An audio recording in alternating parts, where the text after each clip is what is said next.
આ છે નિશાબેન અને સોનલબેન કે જેઓ હરવા ફરવાની ઉંમરે સખત મહેનત કરી અને છેલ્લા 3 વર્ષથી આ બંને બહેનો તમારા પ્રસંગને ઉજળો બનાવવાનું એટલે કે માત્ર 999 રૂપિયાથી ડેકોરેશનનું કામ કરી રહ્યા છીએ. પ્રશાંતભાઈના લગ્ન છે એમને ત્યાં અમે વાના રસમનું ડેકોરેશન કરેલું છે, તો એમના ભાઈ પાસેથી આપણે રિવ્યુ લઈએ કે આ ડેકોરેશન એને કેવું લાગેલું.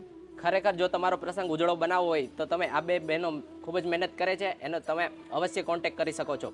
અહીંયા અમારા ઘરે વાના રસંગનું પ્રસંગ, કંકોત્રી લેખન જેવા અન્ય તમારા ઘરના ડેકોરેશન કરવા હોય તે માટે પણ આ બહેનો કરે છે. બહેનો ખૂબ જ મહેનત કરે છે, એનો અવશ્ય કોન્ટેક્ટ કરી શકો. અરે આ બંને બહેનો સચિન થી આવે છે અને યોગી ચોક, મોટા વરાછા, કતારગામ, અરે સુરત ની અંદર કોઈ પણ જગ્યા પર આવીને મહેંદી મૂકી આપે અને વાના રસમ, કંકોત્રી લેખન, હલ્દી, શ્રીમદ, જન્મદિવસ વગેરે કોઈ પણ તમારા શુભ પ્રસંગમાં સસ્તામાં ડેકોરેશન કરાવવું હોય ને તો અવશ્યથી આ લોકોનો કોન્ટેક્ટ કરી લેજો. અને આ બંને બહેનોની હિંમતને વધારવા માટે એક નાનકડી એવી લાઈક અને ફોલો કરવાનું ભૂલતા નહીં મિત્રો.